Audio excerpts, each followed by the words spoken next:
Hello hello hello नमस्कार आप सभी भाइयों को मेरा राम राम। और कैसे हो आप सब? देखो, मुझे पता है तुम सभी मुझसे नाराज़ हो। वो इसलिए नाराज़ हो कि भाई इतने दिन से तुमने नर्सिंग असिस्टेंट के लिए कुछ भी नहीं डाला। देखो, माफ़ करना उस चीज़ के लिए।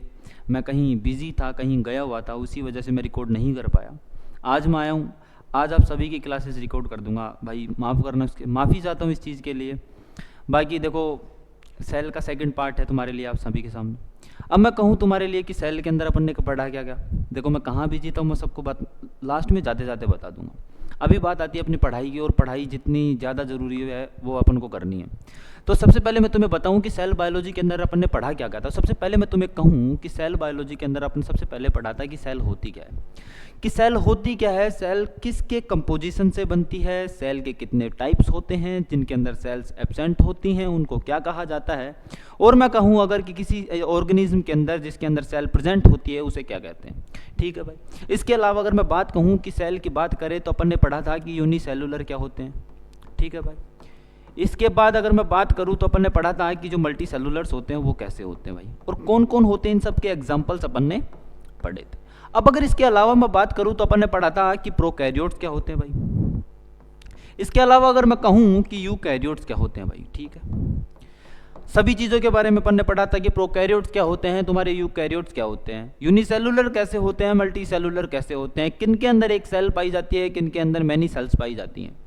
इन चीज़ों के बारे में पढ़ के अपन ने पढ़ा था कि किन के अंदर मेम्ब्रेनस सिस्टम पाया जाता है, यानी कि वो ऑर्गेनिल्स जिनके ऊपर क्या थी भाई, मेम्ब्रेन प्रेजेंट होती है। अगर इनके अलावा मैं बात करूं तो नॉन मेम्ब्रेनस ऑर्गेनिल्स के बारे में भी पढ़ा था अपन ने। ठीक है।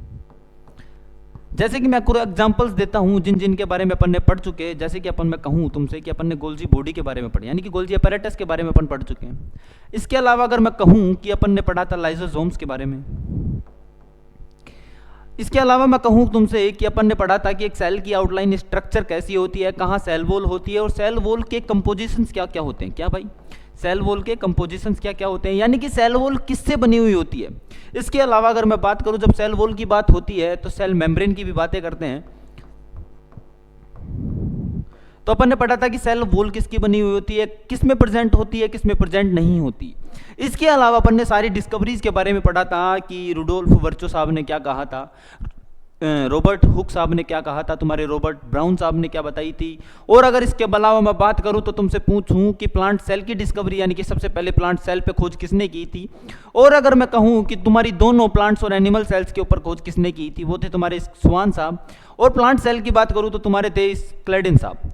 इनके बारे में अपन ने सब कुछ पढ़ लिया था भाई। सारी चीज़ें डिटेल्स तुम्हारे पास हैं, सारी की सारी, मतलब सारी डिटेल्स, उतनी डिटेल्स जो तुम्हारे नर्सिंग असिस्टेंट के पेपर में तुम्हारे लिए ज़रूरत है, वो सारी की सारी चीज़ें तुम्हारे सामने थी भाई।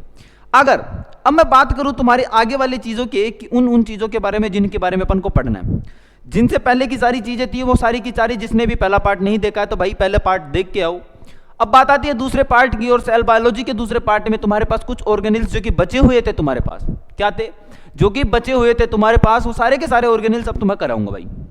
तो सबसे पहली चीज बात आती है कि माइटोकॉन्ड्रिया के बारे में पढ़ेंगे। और माइटोकॉन्ड्रिया आप सभी को पता है, क्या आप सभी को पता है कि जो माइटोकॉन्ड्रिया होता है वो powerhouse of the cell है। यानी कि कोई भी छठवीं क्लास के बच्चे से भी आजकल पूछा जाए ना कि भाई माइटोकॉन्ड्रिया होता क्या है, तो सबसे पहले उठते ही जवाब देगा कि powerhouse of the cell. यानी कि अगर मैं तुमसे कहूं कि सेल का पावर हाउस होता, मतलब कि सेल का पावर हाउस होता कौन है, कौन सा ऑर्गेनिल ऐसा है जो पावर हाउस कहलाता है सेल के लिए, वो होता है तुम्हारा माइटोकॉन्ड्रिया। भाई क्वेश्चन है, अच्छा क्वेश्चन बनता है, बहुत बार पूछा भी गया है खैर, और पूछा जाए भी सकता है। तो याद रखना इस चीज को कि माइटोकॉन्ड्रिया क्या कहलाता है, powerhouse of the cell. तो powerhouse of the cell से मतलब क्या होता है तुम्हारा, मतलब होता है तुम्हारा एटीपी सिंथेसिस। यानी कि क्या करवाता है भाई साहब एटीपी सिंथेसिस। बोलूं तो मैं सीधी सीधी बात बताऊं कि जो सेल के फंक्शंस के अंदर जो एनर्जी की रिक्वायरमेंट होती है वो प्रोवाइड करवाता है कौन, तुम्हारा माइटोकॉन्ड्रिया भाई। क्या करवाता है तुम्हारा माइटोकॉन्ड्रिया, यानी कि एटीपी सिंथेसिस। अगर मैं एक एग्जांपल लेता हूं, जैसे कि तुम्हारे यूकैरियोट्स के अंदर, तो अगर मैं तुमसे पूछूं तो सर तुमने कहा कि भाई यूकैरियोट्स ही एग्जांपल क्यों लिया, प्रोकैरियोट्स क्यों नहीं लिया। तो तुम्हारे लिए सवाल है कि प्रोकैरियोट्स के अंदर क्या माइटोकॉन्ड्रिया होता है, होता है तो कमेंट में बताइए, और नहीं होता है तो मेरे से सुनो भाई आगे सवाल। प्रोकैरियोट्स के अंदर तुम्हारे माइटोकॉन्ड्रिया नहीं होता। पूछो क्यों, क्योंकि जो माइटोकॉन्ड्रिया होता है वो मेम्ब्रेन बाउंडेड होता है, और तुम्हें पहले ही मैंने कहा था कि जो प्रोकैरियोट्स होते हैं उनके अंदर मेम्ब्रेन बाउंडेड ऑर्गेनेल्स एब्सेंट होते हैं भाई। क्या होते हैं? मेम्ब्रेन बाउंडेड ऑर्गेनेल्स तुम्हारे क्या होते हैं भाई? एब्सेंट होते हैं। तो मतलब एक एग्जांपल लेके मैं कहता हूं कि जो तुम्हारे यूकैरियोट्स होते हैं उनके अंदर तुम्हारे माइटोकॉन्ड्रिया के अंदर यानी कि एटीपी सिंथेसिस करवाएगा। वो कैसे करवाएगा? यानी कि जो तुम्हारी रेस्पिरेशन प्रोसेस होती है तुम्हारी यूकैरियोट्स के अंदर, पढ़ा है आप सभी ने, पढ़ा है ना? तो अगर मैं कहूं कि जो एनर्जी का प्रोवाइड मतलब कि जो एनर्जी की जो रिक्वायरमेंट्स होती हैं, अब मैं कहूं कि इस प्रोसेस के अंदर तुम्हारे पास अगर एटीपी मिलती हैं, लगभग मैं कहूं तुमसे कि 36 से 38 एटीपीज का तुम्हारे पास क्या होता है, तुम्हारे पास एटीपीज मिलती हैं। कितनी मिलती हैं? 36 से 38 एटीपी मिलती हैं। किसके अंदर मिलती है? एरोबिक रेस्पिरेशन के अंदर मिलती हैं। और एग्जांपल लेते हैं तुम्हारा यूकैरियोट्स का, ठीक है भाई। Powerhouse of the cell कौन होता है? माइटोकॉन्ड्रिया होता है भाई। अगर मैं बात करूं तुम्हारे माइटोकॉन्ड्रिया की शेप की, तो शेप कैसी होती है? सिलेंडर की जैसी भाई। कैसी होती है? सिलेंड्रिकल शेप होती है तुम्हारे माइटोकॉन्ड्रिया की, यानी कि ऐसा शेप का तुम्हारा माइटोकॉन्ड्रिया होता है भाई, ठीक है भाई। इसके बारे में बात करता हूं। अगर मैं कहूं कि जो तुम्हारा माइटोकॉन्ड्रिया होता है भाई, क्या होता है तुम्हारा माइटोकॉन्ड्रिया, तो माइटोकॉन्ड्रिया के बारे में तुम बात लिख लो कि जो माइटोकॉन्ड्रिया होता है वो तुम्हारा कैसा होता है? डबल मेम्ब्रेन होता है भाई। कैसा होता है? यानी कि जो तुम्हारे जो माइटोकॉन्ड्रिया होता है उसके ऊपर कितनी मेम्ब्रेन्स होती हैं भाई? 2 मेम्ब्रेन्स होती हैं। कितनी मेम्ब्रेन्स होती हैं? 2 मेम्ब्रेन्स होती हैं। फिर से पूछ रहा हूं, कितनी मेम्ब्रेन्स होती हैं? तुम्हारी 2 मेम्ब्रेन्स होती हैं। किसके ऊपर होते हैं? तुम्हारे माइटोकॉन्ड्रिया के ऊपर, ठीक है भाई। अब बात आती है अगली कि कैसी शेप होती है? सिलेंड्रिकल शेप होती है। इसके अलावा जो इसकी शेप होती है वो तुम्हारी होती है कैसी? Sausage shaped. एनसीईआरटी के लाइन याद रखना कि जो तुम्हारे माइटोकॉन्ड्रिया की शेप होगी वो सिलेंड्रिकल और कैसी शेप होती है भाई? सॉसेज शेप्ड होती है। अगली बात मैं करता हूं कि जो तुम्हारे माइटोकॉन्ड्रिया की लेंथ की यानी कि उसकी डायमीटर की कितना चौड़ा होता है, कितना लंबा होता है। तो अगर मैं तुमसे कहूं कि जो तुम्हारा माइटोकॉन्ड्रिया होता है उसकी जो डायमीटर यानी कि चौड़ाई होगी वो कितनी होगी? लगभग 0.2 माइक्रोमीटर से लेके 1 माइक्रोमीटर तक भाई, ठीक है। फिर से मेरे सामने तुम्हारे सामने एक सवाल आता है, साइज के रिलेटेड मैं सवाल लेके आऊं, पूछ रहा हूं तुमसे घर, आगे तो मैं पढ़ाऊंगा ही, कि जो तुम्हारा सबसे स्मॉलेस्ट ऑर्गेनिल होता है, क्या भाई? जो तुम्हारा सबसे छोटा ऑर्गेनिल होगा वो कौन सा होगा? जल्दी से बताओ भाई, बताओ, आगे पढ़ाऊंगा इसके बारे में। तो जो तो लेंथ होती है माइटोकॉन्ड्रिया की वो होगी तुम्हारी 1 माइक्रोमीटर से 4 माइक्रोमीटर तक। कितना? 1 माइक्रोमीटर से लेके 4 माइक्रो, मतलब जितना लंबा तो उतना छोटा होगा साइज में भाई, होगा ना, ठीक है भाई। यानी कि डायमीटर भी पता होना चाहिए और लेंथ की भी पता होना चाहिए, शेप कैसा होता है ये भी पता होना चाहिए। और अगर मैं तुमसे कहूं कि जो तुम्हारे माइटोकॉन्ड्रिया का नंबर होता है सेल के अंदर, किसके अंदर? ऑब्वियस सी बात है, माइटोकॉन्ड्रिया कहां मिलेगा? सेल में मिलेगा। लेकिन अगर मैं कहूं कि जो नंबर होता है माइटोकॉन्ड्रिया का वो वेरी करता है। क्या करता है भाई? वेरी, मतलब कि किसी सेल के अंदर ज्यादा होते हैं माइटोकॉन्ड्रिया तो किसी सेल के अंदर कम। वैसे एक सेल के अंदर माइटोकॉन्ड्रिया तो होंगे ही होंगे, लेकिन कुछ सेल्स होती हैं जिनके अंदर क्या होता है भाई साहब, उनका माइटोकॉन्ड्रिया का नंबर क्या करता है भाई? वेरी करता है, ठीक है भाई। याद रखना ये चीज भी कि वेरी करता है। अगर मैं बात करूं, अब तुम्हारे पता है कि जो तुम्हारे माइटोकॉन्ड्रिया होते हैं उनकी जो मेम्ब्रेन होती है वो डबल मेम्ब्रेन होती है। और अगर मैं कहूं तुमसे कि जो तुम्हारी बाहर वाली मेम्ब्रेन और अंदर वाली मेम्ब्रेन यानी कि जो दोनों मेम्ब्रेन्स होते हैं उनके ऊपर जो एंजाइम्स होते हैं, क्या होते हैं भाई?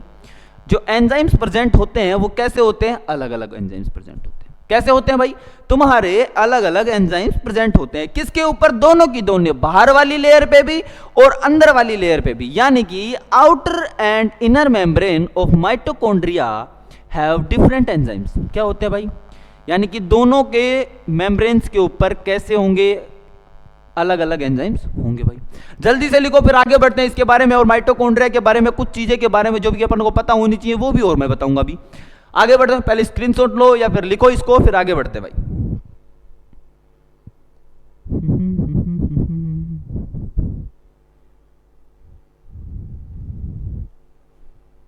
ठीक है भाई, लिख लिया। अब आगे बढ़ते हैं अगली चीजों के ऊपर और माइटोकॉन्ड्रिया के बारे में कुछ और चीजें जानते हैं। और मैं अब वाली बात आती है क्या कि सेमी ऑटोनोमस ऑर्गेनिल, ठीक है भाई। जो माइटोकॉन्ड्रिया होता है वो तुम्हारा क्या होता है भाई साहब? सेमी ऑटोनोमस ऑर्गेनिल होता है। यानी कि सेल्फ डिवाइडिंग प्रॉपर्टी इसके अंदर होती है, यानी कि खुद से डिवाइड हो सकता है। अगर मैं कहूं तुम्हारे माइटोकॉन्ड्रिया के बारे में, तो माइटोकॉन्ड्रिया तुम्हारा कैसा होता है? Semi autonomous. अगर एक चीज और मैं तुमसे पूछूं कि इसके अलावा भी एक ऑर्गेनिल और होता है जो कि तुम्हारा कैसा होगा? सेमी ऑटोनोमस होगा। क्या कोई बता सकता है? बता सकता है तो जल्दी से कमेंट करो, फिर मुझे बताओ, फिर मैं देखता हूं तुम्हारे आंसर्स और चेक करता हूं कि सही कहा और गलत कहा। तो सेमी ऑटोनोमस की अगर बात करूं तो सेमी ऑटोनोमस के अंदर लिखी हुई है बात कि ये क्या होते हैं, सेल्फ डुप्लीकेटिंग ऑर्गेनिल्स होते हैं। अभी मैंने तुम्हें बताया कि सेल्फ डुप्लीकेटिंग और सेल्फ डिवाइडिंग यानी कि खुद से ही कुछ नया बनाना, यानी कि खुद के जैसा ही बनाना। सेल्फ डुप्लीकेटिंग ऑर्गेनिल यानी कि कैसे होते हैं, डिवाइड करते हैं। किससे डिवाइड करते हैं? फिजन प्रोसेस से। किससे करते हैं? फिजन प्रोसेस से। अगर मैं क्वेश्चन पूछ के हुए तुमसे बदल दूं कि यहां पर लिख दूं कि जो सेमी ऑटोनोमस जो सेल ऑर्गेनिल तुम्हारा माइटोकॉन्ड्रिया होता है वो डिवाइड कर रहा है बाय फ्यूजन प्रोसेस, क्या होगा भाई? Fusion process. तो सब जो स्टेटमेंट होगा वो तुम्हारा कैसा होगा? गलत होगा। तो अगर मैं तुमसे पूछूं कि जो सेमी ऑटोनोमस ऑर्गेनिल होगा वो कैसे डिवाइड करेगा, डिवाइड करता है by the process called fission. ठीक है भाई, अच्छा लगा, अच्छा सवाल है, याद रखना इसके बारे में। अब तुम्हें मैं पूछता हूं और तुम्हें जो बताया गया था और मैं तुमसे पूछना जो क्वेश्चन चाह रहा था वो ये है कि जो दूसरा ऑर्गेनिल है सेल के अंदर जो कैसा होता है, सेमी ऑटोनोमस होगा, वो तुम्हारा होगा क्लोरोप्लास्ट। क्या होगा भाई? क्लोरोप्लास्ट। ठीक है भाई, याद रखना इन दोनों ऑर्गेनिल्स के बारे में कि माइटोकॉन्ड्रिया और क्लोरोप्लास्ट दोनों के दोनों कैसे होते हैं भाई? सेमी ऑटोनोमस सेल ऑर्गेनिल होते हैं। ठीक है, ठीक है, ठीक है, इन्हीं चीजों का याद रखना। फिर आगे बढ़ते हैं अपनी कुछ चीजों के ऊपर जो कि आगे पढ़ाई जाएंगी, तुम्हें बताई जाएंगी। अब बात आती है राइबोसोम की। किसकी बात आती है भाई? तुम्हारे राइबोसोम की। ठीक है, राइबोसोम के बारे में तुम्हें बहुत कुछ चीजें पता है भाई, बहुत, क्या मैं क्या कह रहा हूं, बहुत चीजें पता है। जैसे कि जो तुम्हारा राइबोसोम होता है वो तुम्हारी प्रोटीन फैक्ट्री होता है, यानी कि प्रोटीन के सिंथेसिस में काम आता है भाई, पता है ना? ठीक है भाई, पता है। यह भी पता होगा कि जो तुम्हारा राइबोसोम होता है वो तुम्हारे दोनों सेल्स में प्रेजेंट होता है, यानी कि तुम्हारी प्रोकैरियोटिक सेल्स में भी प्रेजेंट होता है, और अगर मैं कहूं कि तुम्हारी यूकैरियोटिक सेल्स में भी प्रेजेंट होता है। कौन? तुम्हारा राइबोसोम। ठीक है भाई, पता लगा। अगर इससे पहले भी मैंने तुम्हें बताया था कि जो तुम्हारा राइबोसोम होता है वो नॉन मेम्ब्रेनस होता है। कैसा होता है? नॉन मेम्ब्रेनस होता है। नॉन मेम्ब्रेनस होता है मतलब कि मेम्ब्रेन होती ही नहीं है, और मेम्ब्रेन नहीं होती तो ये प्रेजेंट कहां होगा? तुम्हारी प्रोकैरियोटिक सेल में। कहां होगा भाई? प्रोकैरियोटिक सेल में। यानी कि मैंने तुम्हें पहले बताया था कि जो प्रोकैरियोटिक सेल्स होती हैं उनमें तुम्हारा जो नॉन मेम्ब्रेनस ऑर्गेनिल्स होते हैं वो प्रेजेंट होते हैं, और जो मेम्ब्रेनस ऑर्गेनिल्स होते हैं वो तुम्हारे प्रेजेंट होंगे किसमें? तुम्हारे यूकैरियोटिक सेल में। अब बात आती है कि राइबोसोम ऑर्गेनिल एक ऐसा ऑर्गेनिल है जो कि प्रेजेंट होता है दोनों, किसमें? तुम्हारी यूकैरियोटिक सेल में और तुम्हारी प्रोकैरियोटिक सेल में। ठीक है भाई, यानी कि राइबोसोम दोनों ऑर्गेनिल्स में, मतलब दोनों जो सेल्स हैं उनमें प्रेजेंट होगा। किन किन में? तुम्हारी यूकैरियोटिक सेल्स में और तुम्हारी प्रोकैरियोटिक सेल्स में। ठीक है भाई, अब बात आते हैं अपने पॉइंट्स की ओर बढ़ते हैं, और फिर बोलता है कि जो तुम्हारा राइबोसोम होगा वो कैसा होता है? तुम्हारी मेम्ब्रेनलेस, यानी कि मेम्ब्रेन नहीं होती। तो मतलब कैसा होता है? तुम्हारा नॉन मेम्ब्रेनस भाई। ठीक है भाई,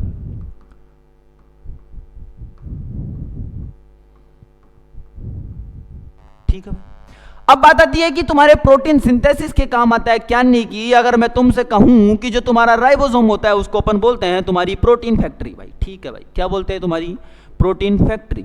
यानी कि अगर तुमसे क्वेश्चन पूछा जाए, और पूछा क्या जाए कि अगर तुम्हारा in which of the following which organelle is called as a protein factory, यानी कि प्रोटीन फैक्ट्री कहलाया जाने वाला जो ऑर्गेनिल होगा वो तुम्हारा कौन सा होगा भाई? राइबोसोम। ठीक है भाई, फिर से वही बात आती है कि जो तुम्हारा राइबोसोम होगा, अभी मैंने तुमसे पूछा कि जो तुम्हारा सबसे छोटा ऑर्गेनिल यानी कि स्मॉलेस्ट ऑर्गेनिल होगा कौन सा? वो होता है तुम्हारा स्मॉलेस्ट, वो होगा राइबोसोम। क्या भाई? राइबोसोम। अगर मैं पूछूं तुम्हारा राइबोसोम, तो चलो मान लिया स्मॉलेस्ट ऑर्गेनिल है तो कितना है भाई? इसकी साइज कितनी होगी? वो होगी तुम्हारी लगभग 15 से 20 नैनोमीटर। कितनी होगी भाई? 15 से 20 नैनोमीटर। तो याद रखना है तुम्हारे राइबोसोम की जो साइज होगी वो कैसी होगी? 15 से 20 नैनोमीटर। कितनी होगी भाई? 20। देखो साइड में मत भटको भाई, सामने देखो, सामने देख के मेरी चीजें सुनते रहो और सारी चीजें रिकॉल करते रहो। मुझे पता है आप सभी को ये सारी चीजें आती हैं, तुम्हारे लिए बहुत इजी भी होंगी ये चीजें, लेकिन जो जो चीजें तुम्हें याद होनी चाहिए वो तुम्हारे सामने भाई। ठीक है, हर एक पॉइंट याद होना चाहिए। मेरी बातें सुनते रहो और सुनते क्या, उनको रिकॉल करते रहो। अब राइबोसोम के बारे में इतनी सारी चीजें पढ़ ली, खैर ये पॉइंट ऊपर होना चाहिए था कि सबसे पहली चीज मैं कहूं कि राइबोसोम की डिस्कवरी की किसने थी और कौन सी ईयर में की थी? तो वो तुम्हारे जो राइबोसोम की मतलब कि जो डिस्कवरी थी वो की थी तुम्हारे जॉर्ज पैलेट साहब ने। किसने की थी? पैलेट साहब ने। तो मैं कहूं तुमसे कि लगभग जो इलेक्ट्रॉन माइक्रोस्कोप था उसकी डिस्कवरी थी 1950 के आसपास, यानी कि in the 1950s electron microscope was discovered. तो उसके बाद ही कुछ ऑर्गेनिल्स का पता लगा था, यानी कि सेल के ऑर्गेनिल्स की डिस्कवरी के लिए ही तो वो माइक्रोस्कोप लाया गया तो फिर पता लगा। तो कौन से सन में, या अगर 1950 के अंदर तुम्हारा इलेक्ट्रॉन माइक्रोस्कोप खोजा गया था, तो उसके कुछ सेल्स के बाद तुम्हारा क्या था, 1953 के अंदर कौन सा राइबोसोम निकला भाई। ठीक है, डेंसली स्टेन था, यानी कि अपन अपनी आंखों से नहीं देख सकते थे इसको इकट्ठा करके, मतलब कि बहुत सारे राइबोसोम मिलकर उनको स्टेन किया जाता था बेसिक डाई से। किससे किया जाता है, बेसिक डाई से। और स्टेन करने के बाद देखा गया तुम्हारा कौन सा, राइबोसोम। कौन सा देखा गया भाई, तुम्हारा राइबोसोम। कैसा होता है, तुम्हारा ग्रेनुलर होता है। ठीक है भाई, इतनी सारी चीजों के बारे में तुम्हें पता होना चाहिए कि राइबोसोम किसके अंदर प्रेजेंट होता है, कितना प्रेजेंट होता है। अब बात आती है इन चीजों के बारे में, मैं तुम्हें बताऊं कि जो तुम्हारा राइबोसोम्स होता है वो तुम्हारी प्रोकैरियोटिक सेल्स में अलग होता है, और अगर मैं कहूं कि तुम्हारे यूकैरियोटिक सेल्स के अंदर अलग प्रकार के राइबोसोम्स प्रेजेंट होते हैं। तो अब प्रोकैरियोट्स की बात आती है, तो तुम्हारे प्रोकैरियोट्स के अंदर जो राइबोसोम होगा वो तुम्हारा होगा 70S राइबोसोम। कैसा होगा भाई, 70S राइबोसोम। और तुम्हारे यूकैरियोटिक जो सेल्स होंगी उनमें होगा तुम्हारा 80S टाइप ऑफ राइबोसोम। अब ये जो राइबोसोम होते हैं इनकी भी दो यूनिट्स होती हैं, यानी कि जो सब यूनिट्स होंगी इनकी, अगर मैं कहूं तुम्हारे 70S राइबोसोम की इनकी होंगी दो सब यूनिट, वो होंगी तुम्हारी 50S राइबोसोम। कौन सा भाई, तुम्हारा 50S राइबोसोम। और दूसरी जो सब यूनिट होगी वो होगी तुम्हारी 30S सब यूनिट। कौन सी होगी भाई, 30S सब यूनिट। अगर मैं कहूं तुम्हारे 80S राइबोसोम की, तो 80S राइबोसोम के अंदर दो सब यूनिट्स होंगी, यानी कि बड़ी वाली होगी 60S और छोटी वाली सब यूनिट होगी तुम्हारी 40S। ठीक है भाई, इतनी चीजों के बारे में पता लगा, तो जल्दी से इस चीज को लिखो, फिर आगे बढ़ते हैं इसके बारे में, और राइबोसोम के बारे में जो बची हुई चीजें वो पढ़ते हैं भाई। ठीक है भाई,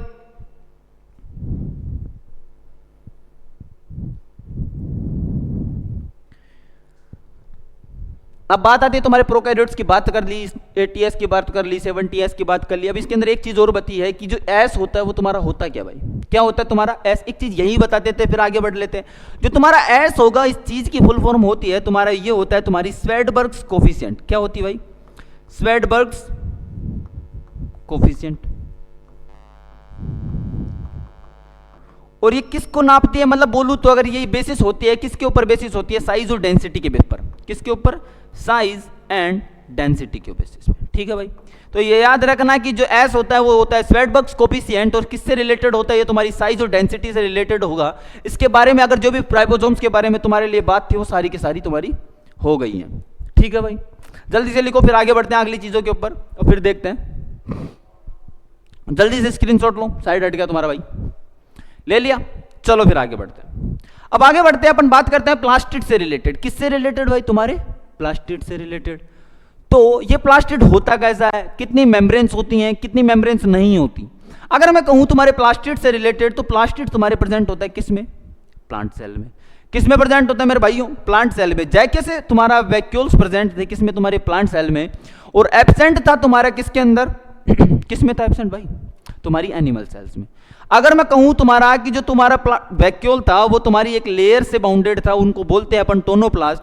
और अगर मैं बात करता हूं तुम्हारे प्लास्टिड की, तो तुम्हारा जो प्लास्टिड होता है वो कैसा होता है भाई, डबल मेम्ब्रेन। कैसा होता है तुम्हारा, डबल मेम्ब्रेन। तो कहीं ना कहीं तो लिखा होगा कि प्लास्टिड कैसा होता है भाई, डबल मेम्ब्रेन। तो ये रही बात भाई, जो तुम्हारा प्लास्टिड होगा वो कैसा होता है, डबल मेम्ब्रेन। याद रखना भाई इस चीज को कि डबल मेम्ब्रेनस होता है। कौन होता है, तुम्हारा प्लास्टिड होता है भाई। ठीक है, अब बात आता है कि लार्ज होता है यानी कि बड़ा होता है, तो विजिबल हो जाएगा आसानी से किसके अंदर, माइक्रोस्कोप के अंदर। चलो भाई ठीक है भाई, अगली बात। फिर बात आती है कि प्रेजेंट होता है किसके अंदर, प्रेजेंट होता है सारे के सारे प्लांट्स के अंदर प्रेजेंट होता है। और इसके अलावा अगर मैं बात करूं तुम्हारे यूग्लेनोइड्स की, तो उसके अंदर भी प्रेजेंट होता है। तो अगर मैं तुमसे क्वेश्चन पढ़ूं कि ये जो क्वेश्चन है तुम्हारा कि जो यूग्लेनोइड्स होते हैं वो ऑर्गेनिज्म किस में प्रेजेंट होते हैं, यानी कि तुम्हारे क्या तो मोनेरन्स हैं, प्रोटिस्टियंस हैं, तुम्हारी फंजाई है, या फिर तुम्हारे क्या चीज होते हैं। तो तुमसे क्वेश्चन है कि which type of organism it is, बताऊं। चलो तुम पहले कमेंट करो फिर बताता हूं मैं। कर दिया कमेंट, नहीं क्या भी कर, लिखने में टाइम लगेगा तुम्हें, ऐसे जल्दी से कौन ही कमेंट करता है, पहले कमेंट करो फिर ही बताऊंगा। जल्दी करो, जल्दी जल्दी जल्दी। कर दिया, अरे नहीं किया यार, मेरे को दिखाई नहीं किसी। चलो जो तुम्हारे यूग्लिनोइड्स होते हैं वो तुम्हारे होते हैं भाई प्रोटिस्ट। क्या होंगे तुम्हारे, प्रोटिस्ट। ठीक है भाई, इतना पता होना चाहिए कि तुम्हारे प्रोटिस्ट होते हैं। और कौन से प्रोटिस्ट होते हैं भाई, तुम्हारे फोटोसिंथेटिक होते हैं। मतलब ये जो फोटोसिंथेटिक भी काम करते हैं, इसके अलावा ये कैसे होते हैं भाई, तुम्हारे हेट्रोट्रोपिक भी होते हैं, ऑटोट्रोपिक भी होते हैं, हेट्रोट्रोपिक भी होते हैं। यानी कि मैं कहूं तुम्हें कि मिक्सोट्रोपिक न्यूट्रिशन प्रेजेंट होता है किनके अंदर, तुम्हारे यूग्लिनोइड्स के अंदर। ये सब बात की बातें हैं, इनके अंदर जो पिगमेंट्स होता है वो जैसे कैसे प्लांट्स के जैसा पिगमेंट्स प्रेजेंट होता है, किसके लिए? फोटोसिंथेसिस करवाने के लिए भाई, ठीक है। हो गया।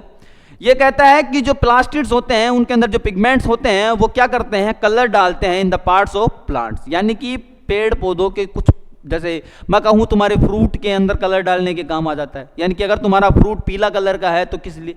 अगर मैं तुमसे क्वेश्चन करूं, पहुंचा है मैंने तुमसे बहुत बार कि जो तुम्हारा पपाया होगा उसका जो रंग होता है वो पीला होता है, वो किसकी वजह से होता है? चलो आज क्वेश्चन करता हूं, आंसर बताना, मैं कमेंट बॉक्स के अंदर पिन कर दूंगा इसको, कि पपाया का जो कलर होगा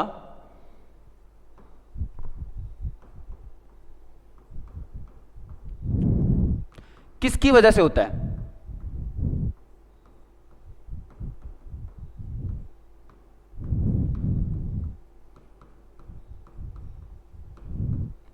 और कलर कौन सा होगा तुम्हारा? येलो कलर, ठीक है भाई, इतना याद रखना। अब आंसर बताना, सारे के सारे आंसर बताओगे, और अगर तुम आंसर बता रहे हो तो मतलब तुम्हारी तैयारी अच्छी चल रही है, और अगर तुम आंसर नहीं बता रहे हो तो भाई तुम मॉडल सेट्स नहीं देख रहे हो। तो आंसर देखो और मॉडल सेट्स भी देखो, मॉडल सेट्स देखोगे तब जाके तुम्हें ऐसे आंसर क्वेश्चंस का आंसर पता मिलेगा भाई, ठीक है। अब आगे बढ़ते हैं, पहले इस चीज का स्क्रीनशॉट लो, फिर आगे बढ़ते हैं किस चीज के बारे में बताया गया देखते हैं फिर।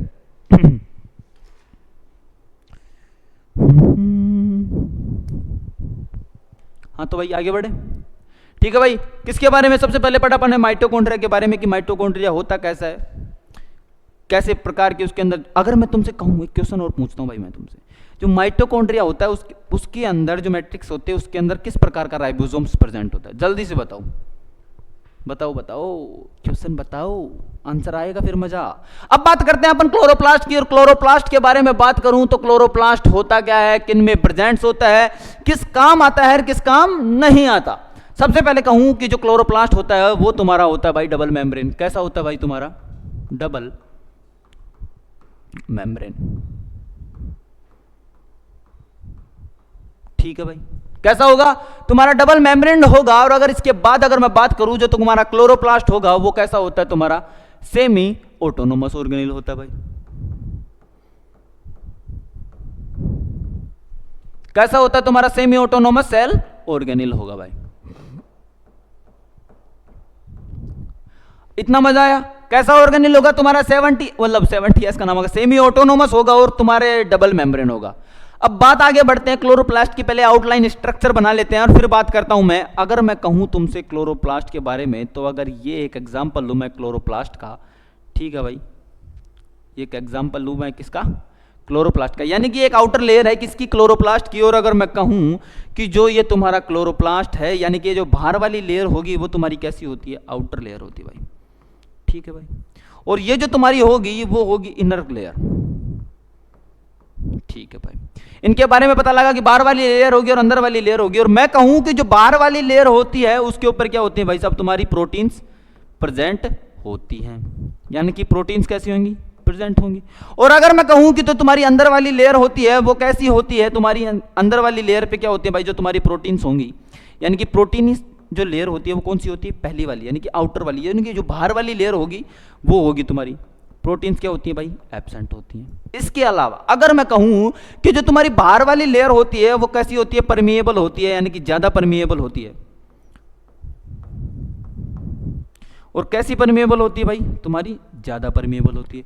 इसके अलावा अगर मैं कहूं कि जो तुम्हारी अंदर वाली लेयर होती है, यानी कि इनर क्लोरोप्लास्ट लेयर होगी, वो तुम्हारी कैसी होगी? Less permeable. कैसी होगी? और इम्परमिएबल मान लो, कहीं ना कहीं तो कुछ चीजों के लिए इम्परमिएबल होगी भाई, ठीक है भाई। पता लगा इन चीजों के बारे में कि जो तुम्हारी आउटर लेयर होगी वो कैसी होगी? तुम्हारी मोर परमिएबल, और अंदर वाली लेयर होगी तुम्हारी लेस परमिएबल। अगर मैं कहूं कि जो तुम्हारा ये जो सब्सटेंस होता है, ये जो मैट्रिक्स होता है, इसको क्या बोलते हैं भाई? इसको बोलते हैं अपन स्ट्रोमा। क्या बोलते हैं भाई तुम्हारे? स्ट्रोमा। तो तुम्हारे लिए क्वेश्चन है, क्वेश्चन ये है कि इसके अंदर which type of reaction is present, यानी कि फोटोसिंथेसिस के दौरान कौन सी रिएक्शन होती है, यानी कि लाइट रिएक्शन होती है, डार्क रिएक्शन होती है? कमेंट करके बताना।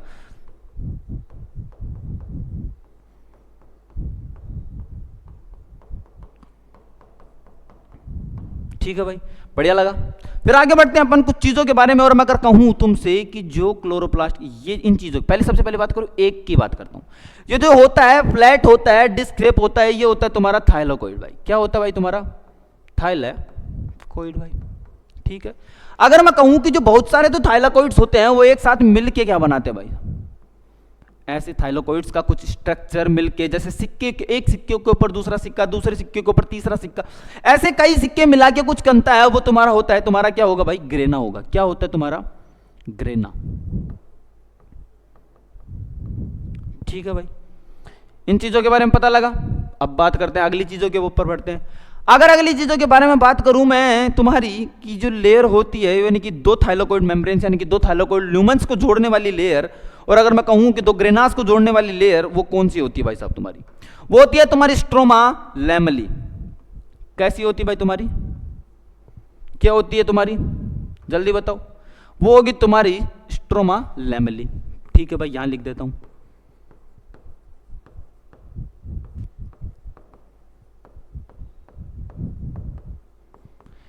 इन चीजों के बारे में पता होना चाहिए कि थाइलाकोइड क्या होता है, ग्रेना क्या होता है, स्ट्रोमा लैमेली क्या होती है। अगर तुमसे क्वेश्चन पूछा जाए और अगर कहा जाए तुम्हें स्ट्रक्चर बना के कि ये जो कनेक्टिंग लेयर होती है, कनेक्टिंग मेम्ब्रेन होती है, या फिर कनेक्टिंग ट्यूब लाइक स्ट्रक्चर होता है, इसको क्या बोलते हैं। अगर मैं कहूं तुम्हारे थाइलाकोइड के बारे में कि थाइलाकोइड होता क्या है, अगर मैं कहूं तुम्हारी कि कौन सी मेम्ब्रेन तुम्हारे लिए परमिएबल होगी, कौन सी ज्यादा परमिएबल होगी, कौन सी कम परमिएबल, अगर मैं कहूं कि कौन सी वाली लेयर के ऊपर प्रोटीन्स प्रेजेंट होते हैं, कौन सी वाली पे नहीं होते, तो ये चीजें पता होनी चाहिए।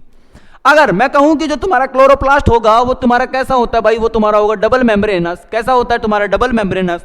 इसके अलावा अगर मैं कहूं कि जो तुम्हारा सेमी ऑटोनोमस ऑर्गेनेल होता है, कौन सा होता है, क्लोरोप्लास्ट। ठीक है भाई, जल्दी से स्क्रीनशॉट लो, फिर आगे बढ़ते।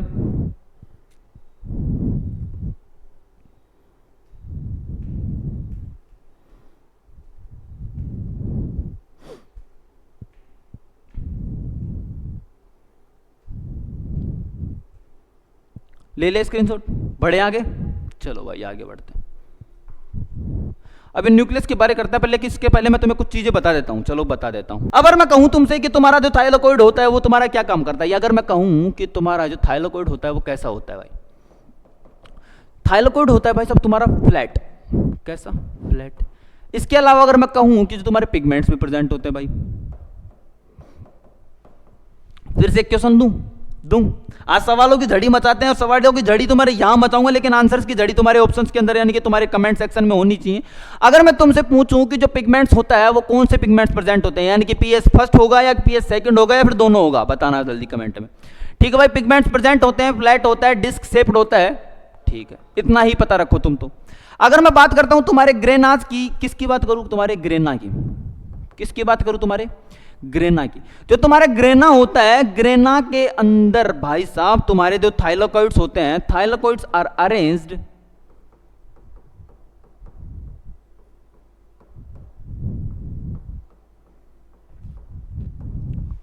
थाइलाकोइड्स कैसे होते हैं भाई, अरेंज्ड होते हैं लाइक कॉइन ओवर कॉइन।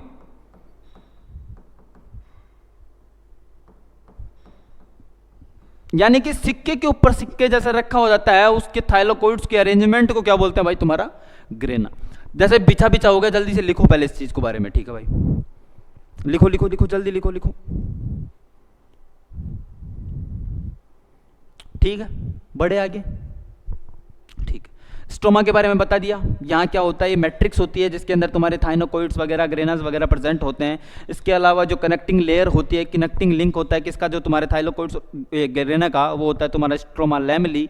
इसके अलावा बात करूं मैं तुम्हें स्ट्रोमा की, स्ट्रोमा के बारे में पता लग गया। और मैं तुमसे पूछ रहा हूं कि कौन सी रिएक्शन होती है, डार्क रिएक्शन होती है, लाइट रिएक्शन, कमेंट करके बताना भाई इसके बारे में। आगे बढ़े। ठीक है भाई, आगे बढ़ते हैं। हाँ तो भाई अब बात आती है तुम्हारे न्यूक्लियस की। किसकी बात आती है, तुम्हारे न्यूक्लियस की। तो मैं कहूं अगर तुम्हारे न्यूक्लियस के बारे में, तो तुम्हारे न्यूक्लियस की डिस्कवरी की किसने थी। यानी कि जैसे ही अपन ने सेल के बारे में पढ़ा था, तो सेल के बारे में अपन ने देखा था कि जो सेल था वो किसने डिस्कवर किया था, वो तुम्हारे रॉबर्ट हुक साहब ने किया था भाई। किसने किया था, रॉबर्ट हुक साहब ने किया था।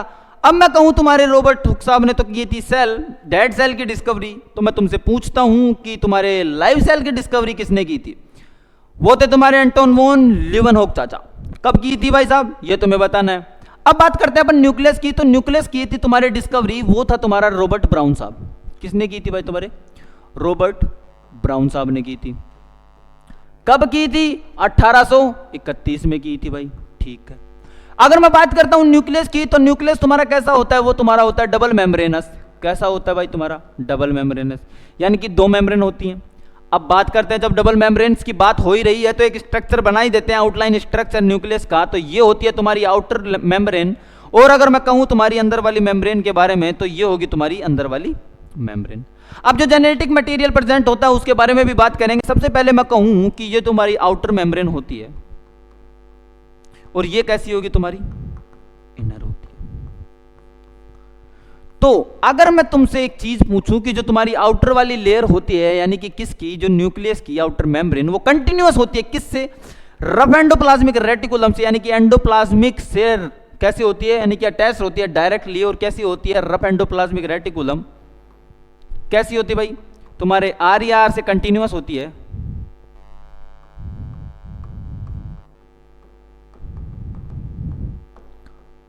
और आर से कंटिन्यूअस होती है, तो तुम्हें पता है कि जो तुम्हारे रफ एंडोप्लाज्मिक रेटिकुलम थे भाई, उसके अंदर क्या होता है तुम्हारा राइबोसोम। तो अगर मैं तुमसे पूछूं कि जो तुम्हारी आउटर न्यूक्लियर मेम्ब्रेन होती है, क्या उस पर राइबोसोम्स प्रेजेंट होते हैं, तो हाँ भाई साहब, राइबोसोम कैसे होते हैं, प्रेजेंट होते हैं भाई। ठीक है भाई, राइबोसोम्स कैसे होंगे, प्रेजेंट होंगे।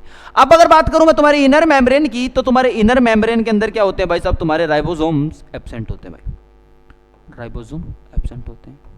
अब फिर से मेरे पास तुम्हारे लिए क्वेश्चन है, और क्वेश्चन ये है कि किन ऑर्गेनिज्म के अंदर तुम्हारा वेल डिफाइंड न्यूक्लियस प्रेजेंट होता है, किन में होता है भाई, पहले ही बताया था तुम्हारे कि प्रोकैरियोट्स के अंदर तुम्हारा वेल डिफाइंड न्यूक्लियस एब्सेंट होता है। और अगर तुम्हारी बात करूं मैं यूकैरियोटिक सेल्स की, तो तुम्हारे यूकैरियोटिक सेल्स के अंदर तुम्हारा वेल डिफाइंड न्यूक्लियस क्या होता है भाई, प्रेजेंट होता है।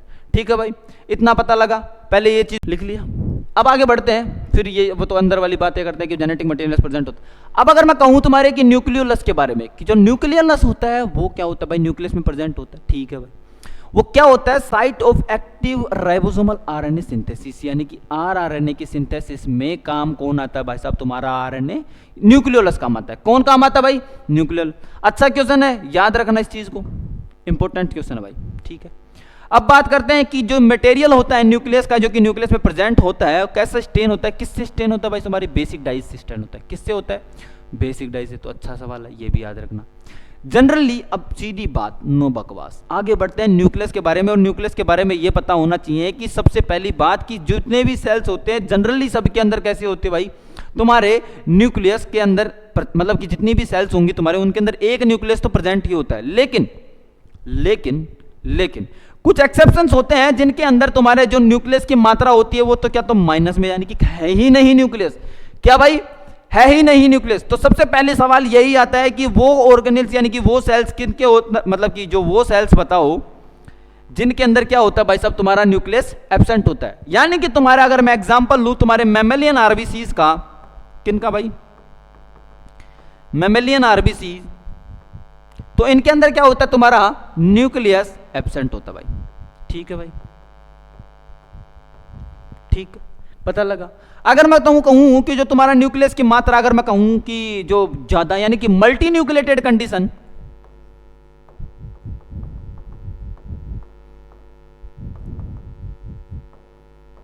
ये किस में प्रेजेंट होती है, ये तुम्हारी प्रेजेंट होती है तुम्हारे कोकोनट के अंदर। किसके अंदर भाई, तुम्हारे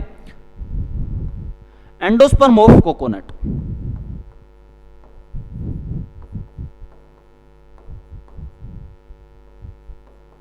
ठीक है भाई, याद रखना किसके अंदर मल्टी न्यूक्लिएटेड कंडीशन होती है, किन के अंदर, आरबीसीज के अंदर न्यूक्लियस परसेंट मतलब एब्सेंट होता है, सारी चीजों के अंदर प्रेजेंट होता है। ठीक है भाई, मतलब सारी चीजों में नहीं, मतलब कि जो मैमेलियन तुम्हारी आरबीसीज होंगी उनके अंदर क्या होता है, तुम्हारा न्यूक्लियस एब्सेंट होता है।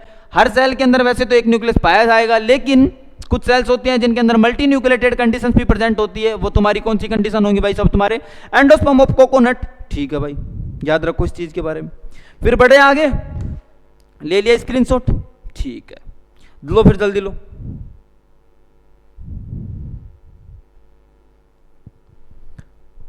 बढ़े आगे, न्यूक्लियस के बारे में इतना पता लगा। अगर मैं चलो यहाँ पर एक चीज और पूछ लेता हूँ, मैं एक चीज और बता देता हूँ कि जो मटेरियल होता है न्यूक्लियस का, वो stained by the basic dye, और क्या कहा गया था उन्हें, वो कहा गया था भाई साहब तुम्हारा क्रोमेटिन। और क्रोमेटिन कहा किसने था, क्रोमेटिन दिया था तुम्हारे फ्लेमिंग साहब ने। किसने दिया था भाई, तुम्हारे फ्लेमिंग साहब ने। याद रखना इस चीज के बारे में, ठीक है। जो बेसिक डाई थी वो stained by the basic dye, जिसको कहा गया था क्रोमेटिन, और फिर कहा गया किसने दिया था, ये तुम्हारे दिए थे फ्लेमिंग साहब ने।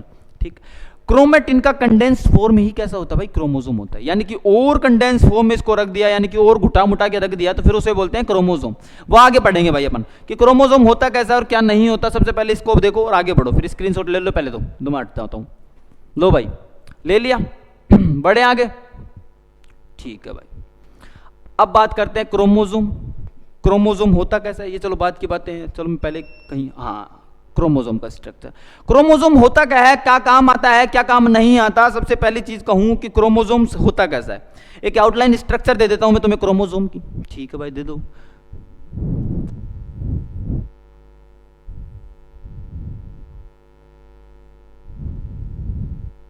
ये क्या होते हैं तुम्हारे, अगर मैं तुमसे बात कहूं, ये जो तुम्हारी होती हैं वो होती हैं तुम्हारी क्रोमेटिड्स। क्या होती है भाई, ठीक है भाई, क्या होती है तुम्हारी क्रोमेटिड्स। अब अगर मैं तुमसे पूछूं कि ये क्या होती है भाई, ये मान लो ना, तुम ऐसे मान लो, ये लो,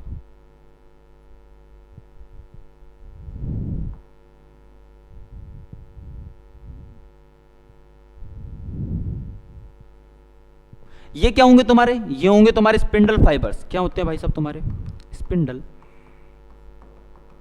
फाइबर्स, ठीक है भाई।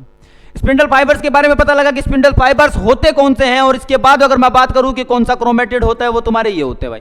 अगर मैं तुमसे पूछूं कि एक क्रोमोसोम के अंदर कितने क्रोमेटिड्स पाए जाते हैं, बताओ भाई, क्वेश्चन है तुम्हारे लिए, बताओ जल्दी से बताओ। फिर बात करते हैं कि ये क्या होता है भाई, क्या ये क्या होता है भाई तुम्हारा, तो ये होगा तुम्हारा सेंट्रोमेयर। दिख रहा है, नहीं दिख रहा भाई, ये ले लो भाई, तो ये होगा तुम्हारा सेंट्रोमेयर, ठीक है भाई। और अगर इन स्पिंडल फाइबर्स के अटैचमेंट के अंदर कौन सा काम आता है भाई साहब, वो होगा तुम्हारा काइनेटोकोर। कौन सा होता है भाई साहब तुम्हारा, काइनेटो,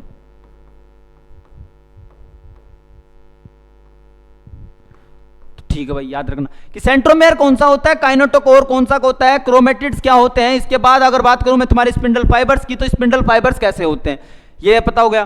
अगर बात करते हैं वो सबसे पहली वाली चीज है, फिर उसी के ऊपर बढ़ते हैं कि on the basis of position of centromere, यानी कि सेंट्रोमेयर की पोजीशन के बेसिस पे जो क्रोमोसोम्स होता है उनको बांटा गया है।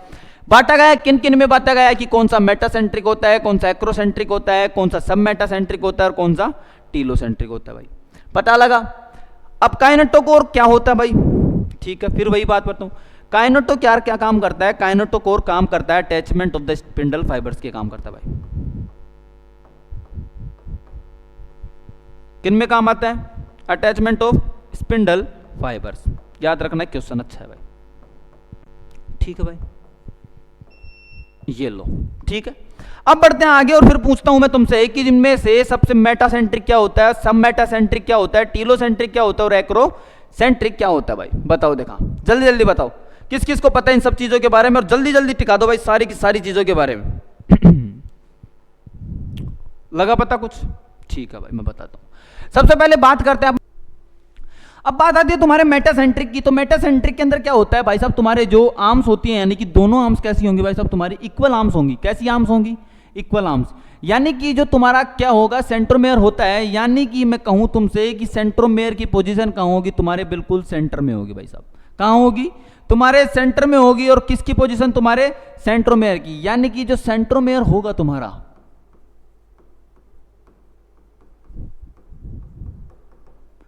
कहां प्रेजेंट होगा, तुम्हारा मिडिल में, यानी कि बिल्कुल बीचों बीच प्रेजेंट होने वाला सेंट्रोमेयर किस में होगा, तुम्हारे मेटासेंट्रिक में।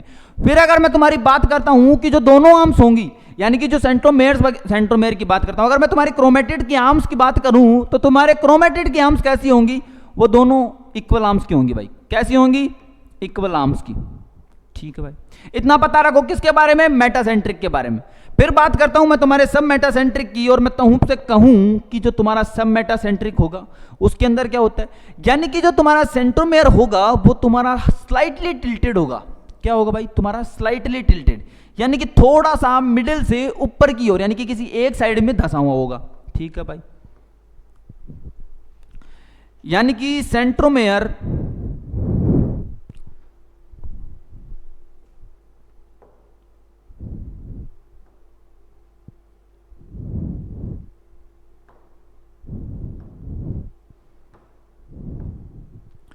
हाँ, तो अब मैं बात कहूं तुमसे किसकी, सेंट्रोमेयर की, कि जो सेंट्रोमेयर होगा सब मेटासेंट्रिक में, यानी कि स्लाइटली टिल्टेड टुवर्ड्स अपवर्ड।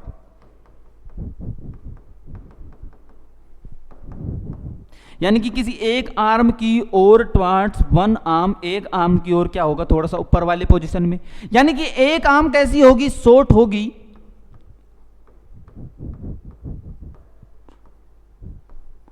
और एक आर्म कैसी होगी तुम्हारी, वन आर्म लॉन्ग। ठीक है भाई। किसके बारे में, सब मेटासेंट्रिक के बारे में। जो तुम्हारे सेंट्रोमेयर की पोजीशन होगी वो थोड़ी सी एक आर्म की ओर स्लाइटली टिल्टेड होगी। और अगर मैं तुम्हारी दूसरी बात कहूं कि तुम्हारी एक आर्म कैसी होगी, शॉर्ट होगी, और दूसरी आर्म कैसी होगी तुम्हारी, लॉन्ग होगी। अब बात करते हैं तुम्हारे एक्रोसेंट्रिक के बारे में कि तुम्हारे एक्रोसेंट्रिक के अंदर जो सेंट्रोमेयर की पोजीशन होगी वो कैसी होगी। अब बात करते हैं तुम्हारे एक्रोमेयर मतलब एक्रोसेंट्रिक की। जो तुम्हारा सेंट्रोमेयर होगा वो एक आर्म तो बिल्कुल छोटी होगी भाई साहब तुम्हारी, और एक आर्म क्या होगी तुम्हारी, बहुत लंबी होगी। ठीक है, यानी कि वन आर्म एक्सट्रीमली शॉर्ट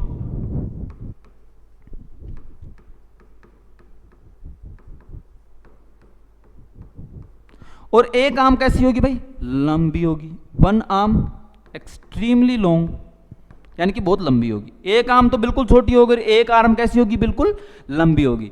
अब आखिरी बात करते हैं जो तुम्हारे टीलोसेंट्रिक यानी कि क्रोमोसोम का टाइप होगा टीलोसेंट्रिक, और उसके अंदर जो पोजीशन होगी सेंट्रोमेयर की वो कहां होगी। अगर मैं तुमसे कहूं टेलोसेंट्रिक के अंदर, यानी कि जो तुम्हारे सेंट्रोमेयर की पोजीशन होगी वो कैसी होगी, टिप पे होगी भाई साहब। किस पे होगी, टिप पे होगी।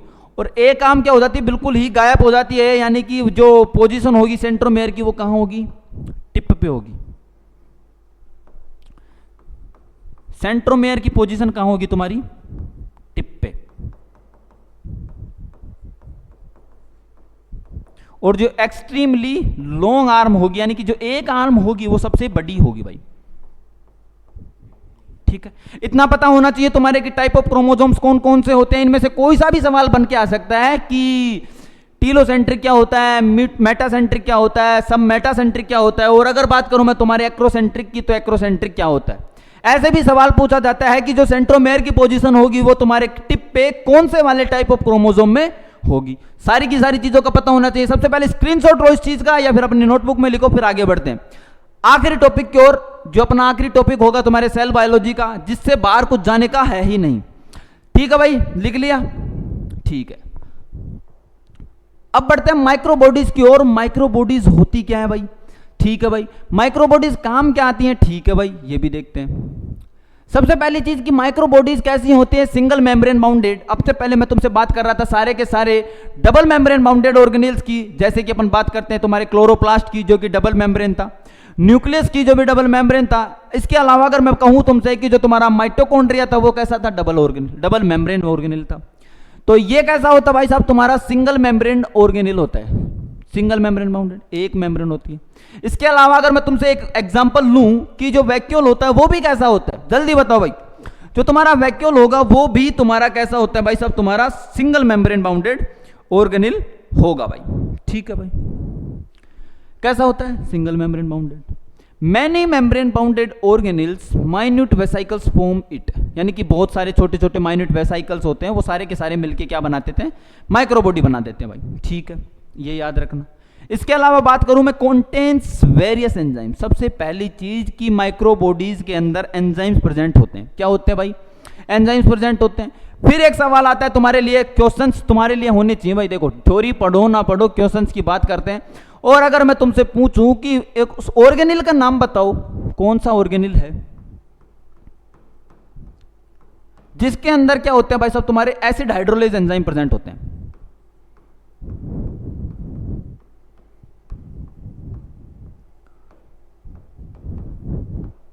बताओ भाई, सारे के सारे आंसर। क्वेश्चन है, आंसर पता लग जाना चाहिए सभी को, और सभी के सभी कमेंट करके मेरे को आंसर बताएंगे भाई। बहुत सारे एंजाइम्स कंटेन करते हैं, कौन कंटेन करते हैं, यानी कि माइक्रोबॉडीज के अंदर बहुत सारे एंजाइम्स प्रेजेंट होते हैं। कौन कौन से होते हैं वो सारे के सारे मैं लिखूंगा, कुछ के एग्जांपल्स बता देता हूं, सारे के सारे तो खैर क्या ही करोगे जान के। तो अगर मैं कहूं तुम्हारे लाइजोसोम्स की, किन की बात करता हूं, तुम्हारे लाइजोसोम्स की। इसके अलावा अगर मैं कहूं तुम्हारे पेरोक्सिसोम्स की,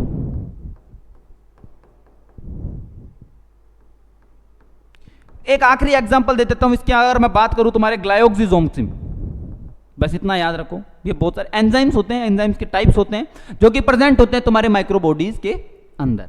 ठीक है भाई, तो मजा आया माइक्रोबॉडीज के बारे में पढ़ के। चलो भाई आगे बढ़ते हैं। हो गया, फिर जितना तुम्हारे सिलेबस में था, जितना तुम्हें जरूरत थी, सारा मैंने कराया। जहां तक जितनी जरूरत पड़ेगी तुम्हारा भाई वहीं तुम्हारे लिए वो चीजें लेके आएगा। सबसे पहली चीज तुम्हारे सेल के बारे में तुम्हें पता होना चाहिए। ठीक है भाई, पहली चीज। दूसरी चीज मैं तुमसे पूछूं, अगर जो इंपॉर्टेंट है, वैसे तो सारी चीजें इंपॉर्टेंट है, जैसे कि कुछ चीजें, जैसे कि तुम्हारी सेल क्या होती है, सेल के कंपोजिशन क्या होते हैं, पहली चीज तुम्हें याद होना चाहिए। क्या क्या याद होना चाहिए? सेल का कंपोजिशन,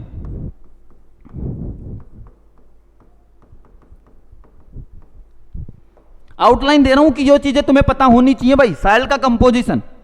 फिर बात करता हूं मैं तुम्हारे प्रोकैरियोटिक सेल की और यूकैरियोटिक सेल के सब कुछ, जो मैंने तुम्हें एक टेबल बनवाई थी, वो सारी की सारी टेबल क्या होनी चाहिए, तुम्हें याद होनी चाहिए मेरे सारे भाइयों। फिर बात करते हैं आगे की चीज के बारे में कि सेल्स के कंपोजिशन, यानी कि सेल वॉल और सेल मेम्ब्रेन का कंपोजिशन। अरे मैं क्या बोल रहा हूं आज, सेल वॉल और सेल मेम्ब्रेन का कंपोजिशन। ठीक है भाई, ये पता होनी चाहिए। इसके अलावा जितने भी ऑर्गेनेल्स है ना भाई, ऑर्गेनेल्स में जिस सबसे पहले मैं कहूं तुम्हें राइबोसोम्स का ज्यादा पता होना चाहिए। ठीक है, राइबोसोम के अलावा बात करूं मैं तुम्हारे क्लोरोप्लास्ट का पता होना चाहिए।